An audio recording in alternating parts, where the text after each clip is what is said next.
सावरकर को कोई गाली दे, तो कोई बहादुर आदमी दे, तो लगता है कि चलो बहादुर आदमी ने गाली दी है। जिनके नाना दादा, जिनकी पूरी नस्ल अंग्रेजों के जूते उठाते उठाते बड़ी हुई हो, वो चिल्ला के कह रहे हैं I am not a Savarkar, I am a Gandhi. तुम्हारा बाप, तुम्हारे नाना, तुम्हारे दादा, तुम्हारे खानदान में कोई सावरकर बन ही नहीं सकता। तुम सावरकर के पैर की धूल नहीं हो सकते। लेकिन लगता है उनको कि बहुत बड़ा वर्ग है इस देश में, जब सावरकर को गाली दी जाएगी तो सत्ता पे चले जाएंगे। वो 2024 के बदलते भारत को नहीं समझ पा रहे हैं कि सावरकर को गाली देने की वजह से सत्ता में वापस आ ही नहीं सकते। आपने 14 में जो माहौल क्रिएट किया, उससे पूरे देश में एक ऐसा मैसेज गया कि जो हमारा अपना है, उसके सामने जो भी चुनौतियां थी, उन चुनौतियों का जवाब उसने उसी भाषा में दिया जो चुनौती 2002 में उनके सामने थी। सनातनी हिंदू 2% सच बोलेगा तो 14 अगले 200 साल तक पैदा होता रहेगा। ग्रेट ब्रिटेन के अखबार द गार्डियन ने 2014 में जो भारत में सत्ता का परिवर्तन हुआ, उसके बारे में अपने संपादकीय एडिटोरियल में क्या लिखा। हमारे बारे में किसी ने एक ऐसी बात लिखी हो जो हमने सोची नहीं थी, हम उसका नाम लेकर के प्रचार करने से क्यों डरते हैं। सच सच होता है, और हम सच अगर नहीं बोल पा रहे हैं और किसी ने सच लिख दिया है तो उसको इतना चिल्ला चिल्ला के बताइए कि पता चले कि हम कितने आज भी स्वार्थी और मक्कार हैं। 2014 में जब सत्ता बदली, रिजल्ट आया, तो गार्डियन अखबार के संपादकीय ने पहली बार लिखा कि भारत में 2014 में ब्रिटिश साम्राज्य की आखिरी खेप खत्म हो गई और भारत में पहली बार भारतीय सरकार बनी है। यह आज भी हमारे यहां हिम्मत नहीं है कहने की। अगर गार्डियन दिल्ली से छपरा होता तो हो सकता है कुछ लोग आग लगा देते जाके। इसलिए सच की बड़ी ताकत होती है, देर से ही होती है। और आपने जब दुनिया को बताया कि भारत राष्ट्र को बचाने के लिए अगर 2002 के दंगों में अगर हमारा ये हीरो यही है तो यही प्रधानमंत्री बनेगा, और पूरी दुनिया आपको एक बदले हुए भारत के रूप में देख रही है, क्योंकि आप ही यहां के से निकले हुए एक आदमी ने कहा कि एक गाल पे थप्पड़ मारो तो दूसरा दे दो। लेकिन एक तीसरा गुजराती आपने 2019 में भेजा, वो एक साथ दोनों गालों पे थप्पड़ मारता है। 2014 के परिवर्तन के बाद जो भी ऐसे आइकॉन थे जिनकी आज भारत को सबसे ज्यादा जरूरत है, उनको दाएं बाएं करके बौना बनाया, खुलेआम डाका डाला, फ्रॉड किया, फरेब किया, और उनको लगा कि किसी तरीके से बड़े महान आदमी को छोटा बता दो, बौना बता दो तो उनका कद बढ़ जाएगा। लेकिन झूठ की एक प्रवृत्ति होती है, उसकी एक टेंडेंसी होती है। बहुत ज्यादा झूठ बोलने से सच मरता नहीं है, और सच को आप कितना भी गहरा दफन कर दें, कितना भी गहरा दबा दें, एक समय आता है वो सच निकलता है और सबसे बड़ी ताकत खड़े होकर बोलता है और दुनिया देखती है। 21 नवंबर 1966 को कांग्रेस पार्टी ने अपने पाप को धोने के लिए कि गांधी की हत्या में दिल्ली में बैठे हुए लोग शामिल जो थे उनके ऊपर से बेनकाब ना हो जाएं, तो 21 नवंबर 1966 को एक कपूर कमीशन की स्थापना की और सारा दोष सावरकर के ऊपर डाल करके सरकार को क्लीन चिट देने की कोशिश की, लेकिन ऐसा हो नहीं पाया। इसलिए सावरकर कुछ लोगों के लिए तकलीफ का विषय हो सकते हैं, कुछ राजनीतिक दल अपने स्वार्थों के लिए सावरकर से राजनीति शुरू करते हैं, लेकिन एक चीफ मिनिस्ट्री की कुर्सी उन्हें सावरकर को भूलने पे मजबूर कर देती है, क्योंकि सावरकर के नाम से कुर्सी नहीं मिली तो सावरकर को उन्होंने अपने मैनिफेस्टो से हटा दिया। लेकिन अब आपको तय करना है, जो सावरकर को अपना हीरो मानते हैं, आपको तय करना है कि आप किसके साथ खड़े हैं। सावरकर आज के दिन पैदा हुए थे। मैं नहीं जानता कि आप जो घटनाएं दिल्ली में होती हैं उसको किस नजरिए से देखते हैं, लेकिन हर घटना के पीछे अगर आप ध्यान लगा के देखें, क्योंकि आपके एजेंडे में अगर राष्ट्र है तो आपको सब कुछ साफ साफ नजर आएगा, और आपके एजेंडे में यह है कि 2 कौड़ी की एमपी की हमें सीट मिल जाए। एन कैन प्रकार से अपने आइकॉन को गाली दें, अपने बाप दादाओं को गाली दे करके अगर संसद में पहुंचा जा सकता है, ऐसे दलालों से बचते हुए अगर आप में सावरकर के लिए आग है तो उसके लिए महाराष्ट्र में पैदा होने की आवश्यकता नहीं है। अभी भी लोग कहते हैं कि कांग्रेस पार्टी ने देश को आजादी दिलाई है। पहली से दूसरी क्लास का एक सवाल है, यह कोई पूछता नहीं है। हम दुनिया में एकमात्र महामूर्ख लोग हैं जो लिखा है उसकी भी बात नहीं करते हैं। ये जो कह रहे हैं ना कि हमारी पार्टी कांग्रेस पार्टी ने स्वतंत्रता आंदोलन में हिस्सा लिया, हम इससे लड़े उससे लड़े, इनकी पैदाइश की डेट पता कीजिए। 1857 की डेट याद करेंगे तब आपको मेरी बात समझ में आएगी। 1857 में ब्रिटिश साम्राज्य की जो पुलिस थी उसमें कुछ भारतीय भी थे। ऐसे हीरोज का नाम हमारे यहां कभी नहीं लिया जाता। 1857 में हम सब एक घटना को पढ़ते हैं और उसको पढ़ के भूल जाते हैं,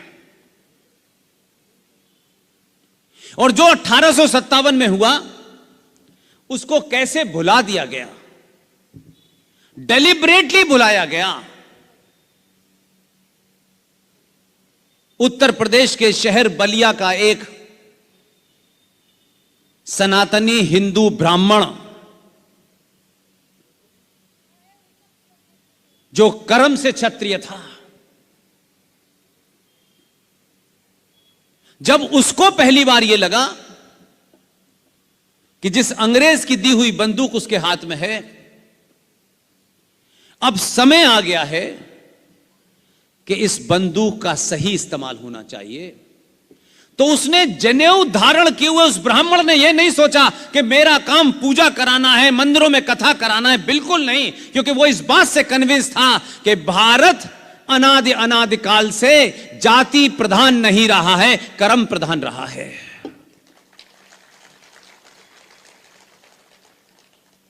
और वो जो पूरा सिस्टम था, उस सिस्टम को ब्रिटिश साम्राज्य तोड़ नहीं पाया। समय की मांग हुई, मंगल पांडे जनेऊधारी ब्राह्मण, उसके सामने एक ही लक्ष्य था कि अगर यह क्रांति मैंने यहां से शुरू नहीं की तो इतिहास में मेरा नाम क्या लिखा जाएगा, मुझे कौन अच्छा कहेगा, मुझे कौन बुरा कहेगा।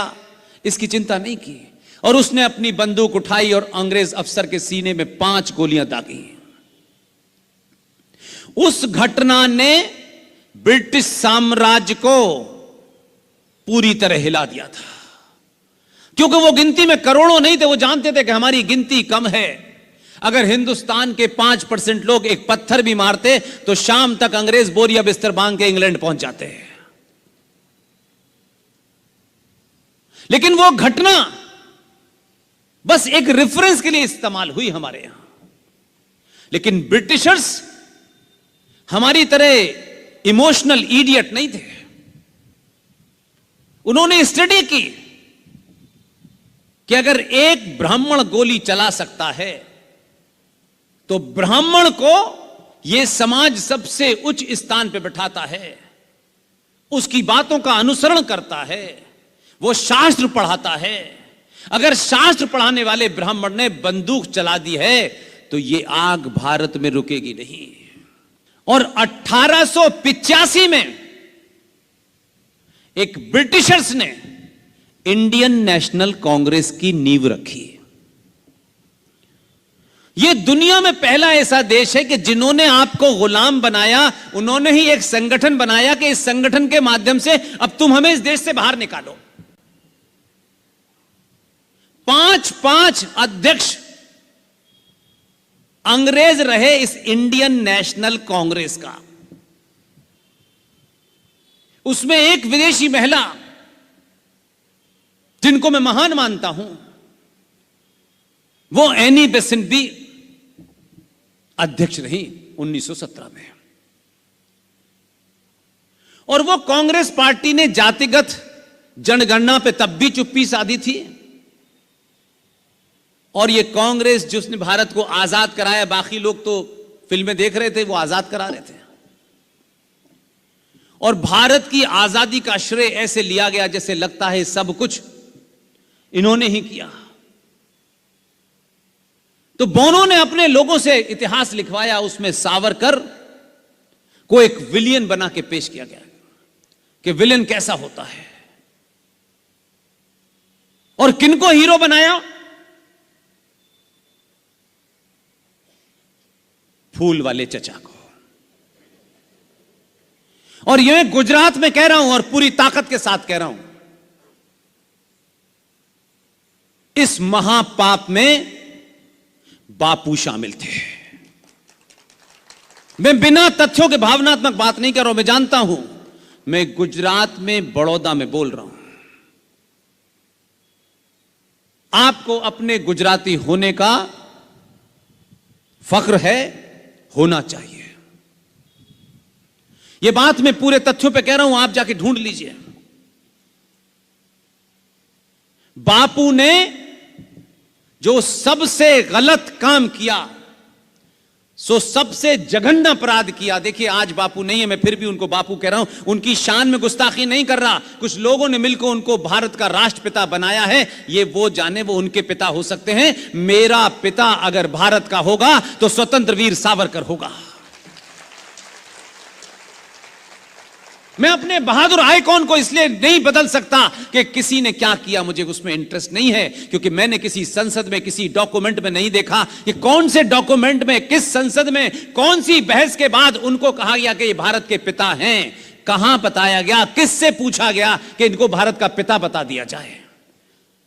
यहां मेरा कोई एजेंडा नहीं है कि उनको पिता है या नहीं है, लेकिन पिता हैं, अब हैं तो मानिए, लेकिन पिता ने जो किया उसको भी सच सुन लीजिए। 1946 इन घटनाओं का जिक्र अलग अलग आया है ताकि आपको 70-80 साल लग गए उन घटनाओं को जोड़ने का। बहुत सोच समझ करके एक एक शब्द का ध्यान रख करके इस देश के अंदर बैठे हुए अंग्रेजों के दलालों ने गुत्थी को ऐसा उलझाया है कि 70 साल के बाद सुलझ रही है। 1946 जनवरी देश में 15 प्रांतीय असेंबलियों का चुनाव हुआ। और चुनाव का बेसिस क्या था कि मुस्लिम लीग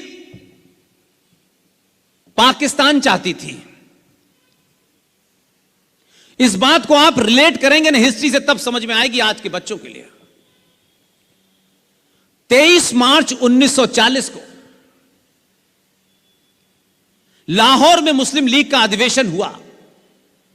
मोहम्मद अली जिन्ना उसकी नेतृत्व कर रहे थे। उस 23 मार्च 1940 को पाकिस्तान की मांग हुई और उसे सर्वसम्मति से मुस्लिम लीग के उस अधिवेशन में पास किया गया। लेकिन जब 1946 में चुनाव हुए तो मुस्लिम लीग एक तरफ थी और मुस्लिम लीग के विरोध में दिखाया गया कि यह कांग्रेस पार्टी है। और 15 प्रांतीय असेंबलियों की कुल संख्या 1585 थी सीटों की। तो उसमें यह भी तय हुआ कि 492 सीटें मुसलमानों के लिए रिजर्व कर दी जाएं।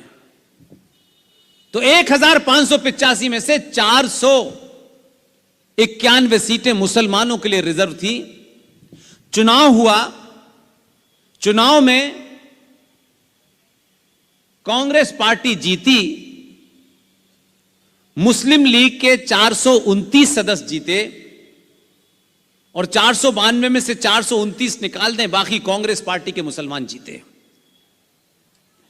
उस इलेक्शन ने इस देश के रहने वाले मुसलमानों के सामने यह सवाल खड़ा कर दिया कि मुस्लिम लीग ने रेजोल्यूशन तो पास कर दिया है, लेकिन वोट की ताकत से पाकिस्तान नहीं मिलेगा। मार्च में कैबिनेट मिशन प्लान भारत आता है और वो कैबिनेट मिशन प्लान आते ही पिताजी के कान में बता देता है, क्योंकि 1940 झारखंड की राजधानी रांची से 100 किलोमीटर दूर रामगढ़ में कांग्रेस के अधिवेशन में मौलाना अबुल कलाम आजाद को कांग्रेस पार्टी का अध्यक्ष बनाया गया। अब क्योंकि कैबिनेट मिशन प्लान ने 1946 में क्लियर कर दिया था कि हम सत्ता का हस्तांतरण नेहरू को सौंपेंगे, तो आनन फानन में कांग्रेस पार्टी का नया अध्यक्ष चुना जाना था। अब क्योंकि अध्यक्ष चुना जाना था तो चुनाव होना था, लेकिन यह तथ्य शायद किसी भाषण में नहीं मिलेगा। ताज्जुब की बात है, और वो महान कांग्रेसी जिनका नाम मुझे पता नहीं है, मैं हर मन से कहता हूं जितनी मेरी सामर्थ्य है, जितनी मेरी ताकत है, जितना मेरे पास समय है, मैं ढूंढ रहा हूं। जिस दिन भी उनके नाम मिल गए पूरे सम्मान के साथ भरी सभा में लूंगा। आप उन कांग्रेसी तो थे, लेकिन वो कितने बहादुर थे। आज की कांग्रेस नहीं जो आलू से सोना बना रही है। ये मैथमेटिक्स यही बता सकते हैं। उस वक्त की कांग्रेस पार्टी में लोग थे, बहुत बड़े राष्ट्रवादी थे, लेकिन बापू उनको नहीं बताना चाहते थे।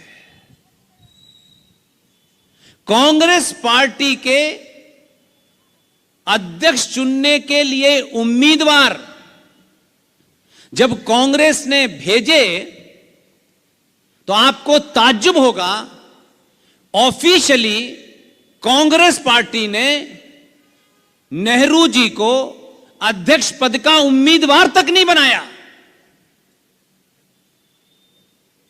उसमें पट्टाभी सीतारमन थे, उसमें सरदार पटेल थे, और उनसे भी बहादुर। लेकिन गांधी जी ने नेहरू को उम्मीदवार न बनाने पर कांग्रेस के अंदर कहा कि नेहरू मेरी पहली पसंद है। जो बात दबी छुकी थी वो सार्वजनिक कर दी। लेकिन उनसे भी महान कांग्रेसी थे। गांधी जी के दबाव में कांग्रेस पार्टी का उम्मीदवार बनाया, साथ में सरदार पटेल पहले से थे, पट्टाभी सीतारमन थे। लेकिन जिन्होंने उम्मीदवार नहीं बनाया उनसे भी बड़े कांग्रेसी थे। 15 प्रांतीय असेंबलियों से कांग्रेस पार्टी के अध्यक्ष पद के लिए जो बंद डिब्बे में वोटिंग आई, आज की जनरेशन ये समझती है, जो बेचारे आज की हमारी मैगी जनरेशन है, उनको लगता है कि ये जो ईवीएम हैक हो गई, वो बेचारे 2024 में समझ रहे हैं ईवीएम हैक हो गई। बापू ने 1946 में ईवीएम हैक कर दी थी।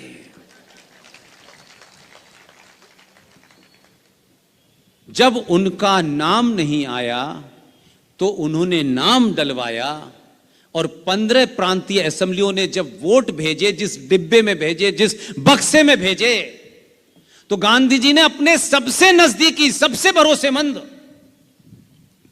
जो ये समझते थे कि ये मेरा सबसे प्यारा है तो मेरी बात सुनेगा, ऐसे लोगों को सलूट करना चाहिए कि उस आदमी ने जब समय आया तो ना गांधी से अपनी नजदीकियां, गांधी का सम्मान उसने एक जगह रखा और तथ्य के तहत खड़े होकर के सच बोला।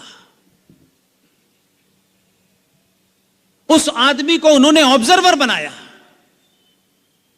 15 प्रांतीय असेंबलियों के जब वोट की पेटी खुली तो एक वोट पट्टाभी सीतारमन को मिला, 2 वोट उस वक्त भी ऐसे महान लोग थे नोटा में चले गए, और बचे हुए 15 में से 12 के 12 वोट सरदार पटेल को मिले।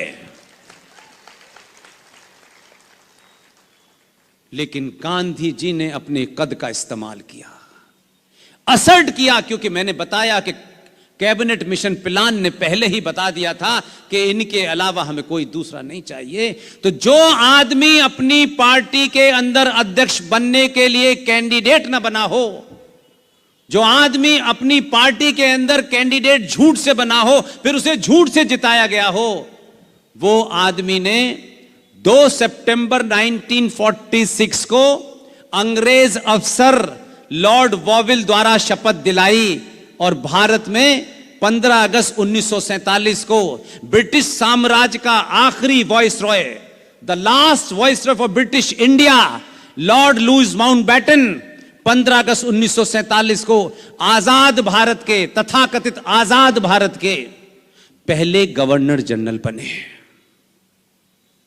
जिस देश की नींव में इतना बड़ा घोटाला हो, उनके वंशज ऐसे ही पैदा होते हैं। एक आई हैं, अभी अभी नई नई आई हैं, भाई के साथ काफी कैंपेन कर रही हैं। हर आदमी की अपनी यूएसपी होती है। भाई ने अपनी यूएसपी बता दी है, आलू बेच रहा है। बहन ने भी एक यूएसपी बताने की कोशिश की।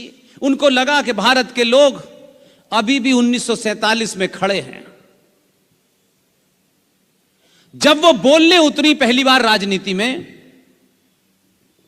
तो एक नरेटिव चलाया गया, इनकी नाक इंदिरा से मिलती है, ये जो चलती हैं ये नेहरू जी की तरह चलती हैं।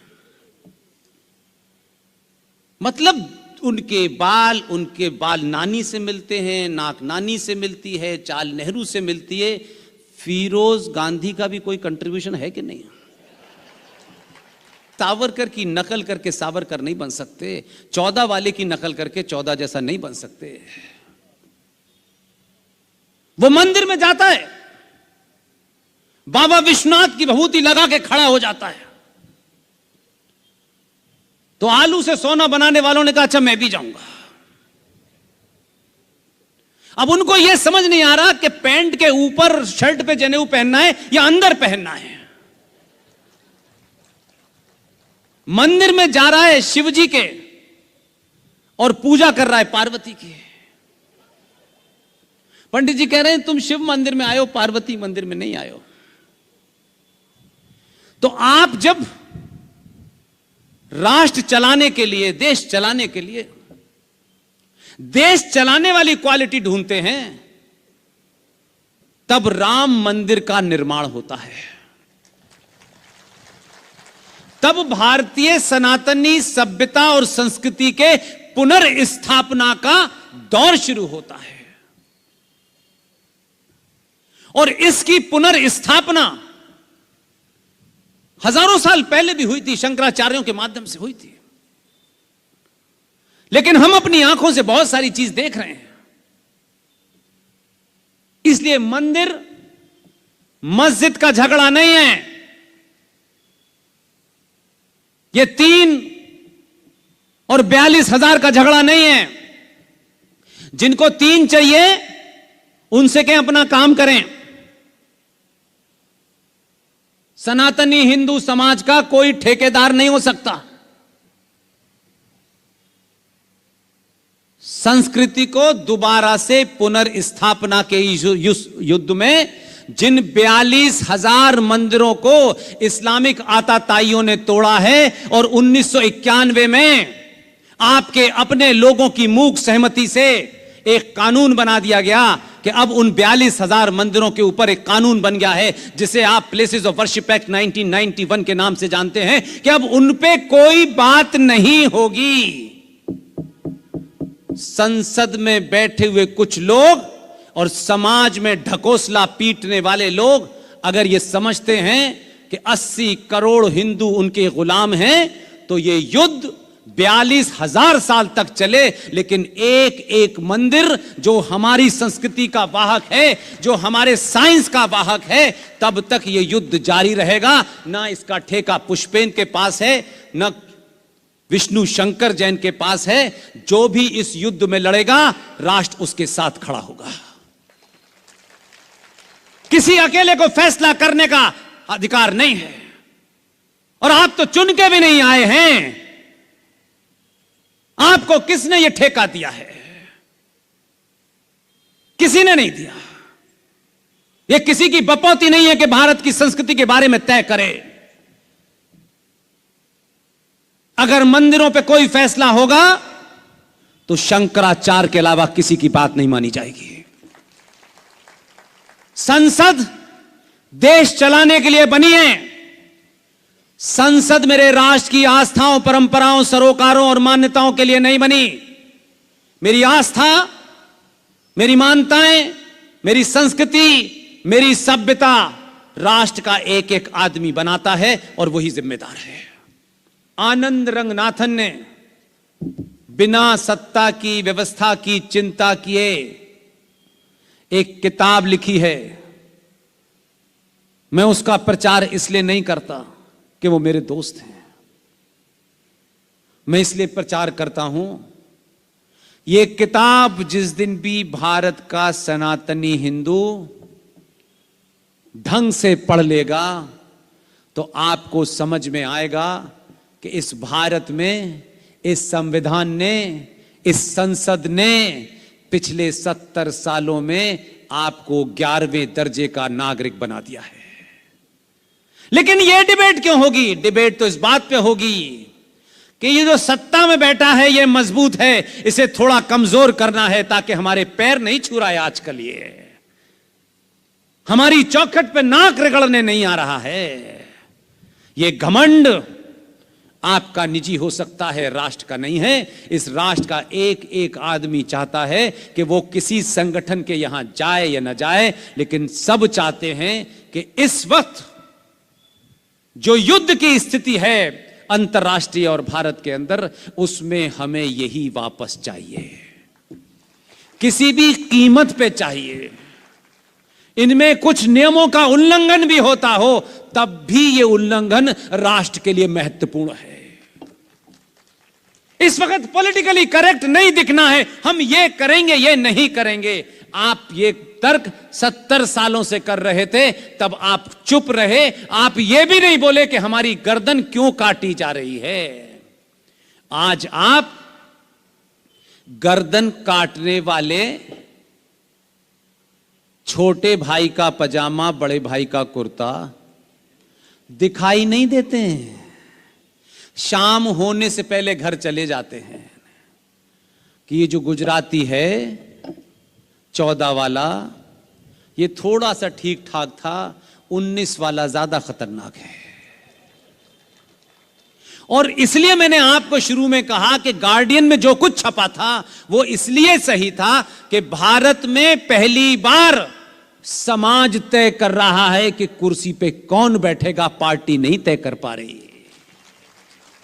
इसलिए आपकी ताकत महत्वपूर्ण है। पार्टी में कुछ लोग दाएं बाएं कर रहे हो, उनको यह मैसेज चला जाए, ये नहीं तो कोई भी नहीं। और ऐसा नहीं है कि आपकी देखा देखी दूसरे राज्यों पर असर नहीं पड़ा। आपके बदलाव का कारण है उत्तर प्रदेश में भी ऐसे ही आया है।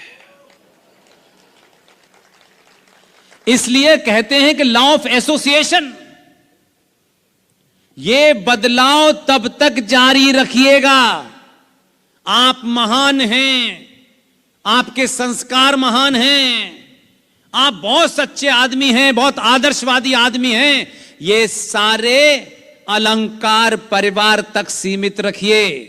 वर्तमान परिस्थिति में भारत जिन संकटों के सामने खड़ा है, उस वक्त जो जिस भाषा में समझे उसी भाषा में जवाब देने वाले को चुनिए और इस सिलसिले को रोकिएगा मत। मैं फिर कह रहा हूं, बड़े लंबे समय के बाद आप बदले हैं। आपके बारे में दुनिया क्या सोचती है नहीं सोचती, यह समझ में आ गया कि दुनिया ऐसे ही चलती है। जो लोग दुनिया की राजनीति तय कर रहे थे, उनको G20 में लाइन लगा के खड़ा कर दिया था उसने। और जिन महामूर्ख हिंदुओं को यह गलत फहमी हो गई है,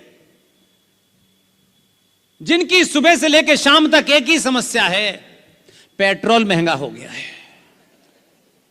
अरे पेट्रोल नहीं था तब भी हम विश्व के सबसे बड़े वो लोग थे जो आर्थिक स्थिति में कंट्रीब्यूट करते थे। दुनिया की इकोनॉमी में हमारा सबसे बड़ा कंट्रीब्यूशन उस वक्त भी था। पेट्रोल महंगा हो गया, आटा सस्ता हो गया, ये जीवन के हिस्से तो हो सकते हैं, अंतिम पड़ाव नहीं हो सकता। जब आप इससे निकल के बाहर आए तो आप सोचिए कि जो बात आपके मन मस्तिष्क में नहीं थी, कभी आप सोचते नहीं थे कि हम कुछ और भी हैं। आप सोचते थे हमने वोट डाल दिया, सरकार आ गई, सरकार ने कुछ मुफ्त दे दिया, कुछ सरकार ने ये काम कर दिया, अच्छा सड़क बन गई, अच्छा ये हो गया। हम इन्हीं चीजों से खुश रहते थे। हम ये भूल ही गए थे इन 70 सालों में कि हम आचार्य चाणक्य के वंशज हैं, पिताजी के नहीं हैं। लेकिन यह कमाल का देश है। हम पेट्रोल और पानी और बिजली और आटा और इसी में हम खप गए 70 साल से। हम किसके वंशज हैं, हम कौन हैं, इसको हमको डेलिबरेटली भुला दिया गया और खुल्लम खुल्ला हुआ। दुनिया में जब विश्वविद्यालय नाम का शब्द नहीं था,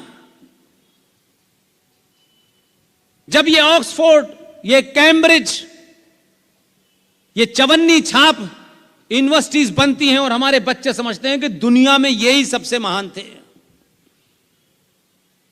दुनिया जब नहीं जानती थी यूनिवर्सिटी को, तब भी दुनिया में हम ही थे जिसने विश्वविद्यालय का कंसेप्ट दिया, और वो विश्वविद्यालय भारत के ईस्ट में नालंदा के रूप में जाना जाता है। और उस नालंदा विश्वविद्यालय को, क्योंकि एक सोच के लोग रेगिस्तान में पैदा हुए और उनको लगा कि एक किताब आसमान से नीचे आई है बिना कॉरियर के, इसके बाद किसी की जरूरत ही नहीं है। ऐसे लोगों को किताबों से डर लगता है और उन्होंने नालंदा विश्वविद्यालय को जलाया 4 महीने तक नालंदा विश्वविद्यालय में किताबें जलती रहीं। उनको लगता था कि हम संसार की किताबें जला देंगे तो लोगों के पास आखिर में यही किताब मिलेगी और फिर इसे पढ़ेंगे। उन्हीं लोगों ने आज अगर यहां वो बच्चे बैठे हैं जो 15, 20, 21, 22 साल के बच्चे हैं, जो लैपटॉप की दुनिया वाले बच्चे हैं, जो इस संचार क्रांति के दौर में पैदा हुए हैं, उनके लिए है। न नालंदा को जलते हुए मैंने देखा, न नालंदा को जलते हुए आज के बच्चों ने देखा, लेकिन जिस सोच ने नालंदा में आग लगाई थी, उसी सोच ने फ्रांस के अंदर पूरी लाइब्रेरी जलाई है। उनको डर लगता है किताबों से। किताब बड़ी खतरनाक होती है। इसलिए इतिहास में समय समय पर लोग आए, लेकिन लोगों ने सिर्फ देश चलाया। इसमें योजना बना दो, ये फलानी योजना दे दो, ये ढिमाकी योजना दे दो, इनको अति पिछड़ा बता दो, इनको, ये दुकानें चलती रहीं। लेकिन हम भारत में कम से कम 70 सालों में, मुझसे भी उम्र के बड़े लोग बैठे होंगे, हम पहली बार देख रहे हैं, अपनी आंखों से देख रहे हैं, अपने स्वार्थ से, अपने इंटरेस्ट से ऊपर उठ के देख रहे हैं कि एक राजा देश के साथ साथ इस राष्ट्र की पुनर्स्थापना में लगा हुआ है। 2014 में शपथ लेने के बाद गवर्नमेंट ऑर्डर, पहला जियो पास किया। पता नहीं चला क्योंकि ये खबर नहीं बनती है, इससे अखबार नहीं बिकता है, इससे टीआरपी नहीं मिलती है, आप हम सब के लिए महत्वपूर्ण नहीं था। उसने पहली बार आपके उस मान सम्मान को जो अंग्रेजों ने बड़ी ताकत के बहुत हल्के से चोट पहुंचाई थी, उसने पहला शपथ लेने के बाद गवर्नमेंट ऑर्डर पास किया और कहा कि अब से भारत का बच्चा अपनी डेट ऑफ बर्थ और अपने पिता का नाम खुद ही अटेस्ट करेगा, कोई और नहीं करेगा। इस बदलाव से आप जब समझेंगे तब आपको समझ में आएगा, अगर आप उसे शपथ लेने के बाद वो अंकल सैम के देश नहीं गया, जहां सबसे पहले ड्यूटी बजाने के लिए भारत के नेता जाते हैं, वो सबसे पहले किस देश की यात्रा पे गया बताइए आपको अगर याद हो तो। क्यों गया नेपाल? आपको पता है।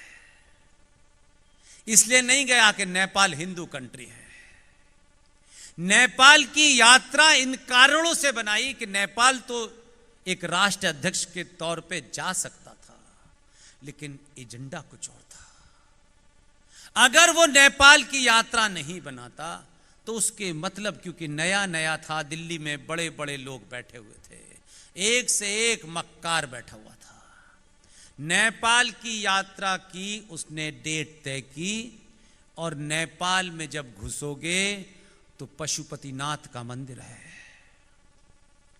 वो पशुपतिनाथ मंदिर में प्रधानमंत्री के रूप में एंटर हुआ और 40 मिनट की पूजा के बाहर जब निकला तो लाख कोई बहुत बड़ा पंडित, मालाएं बड़े बड़े उसके माथे के ऊपर तिलक लगे हुए थे। ये पूरा जेस्चर लिख लीजिए कि आने वाली नस्लों में ये दर्ज होगा कि उसका ये भाव नहीं था।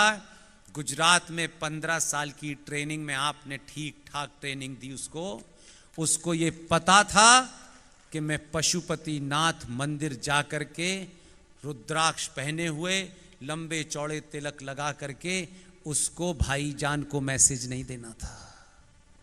वो भारत के सोए हुए उन सनातनियों को मैसेज दे रहा था कि मैं देश का प्रधानमंत्री होकर के जब तिलक लगाने से, रुद्राक्ष पहनने से जब मैं नहीं कतरा रहा, तो तुम एक सामान्य भारत सनातनी नागरिकों तिलक लगाने पे क्यों शर्माते हो। ये मैसेज उसने क्लियर दिया।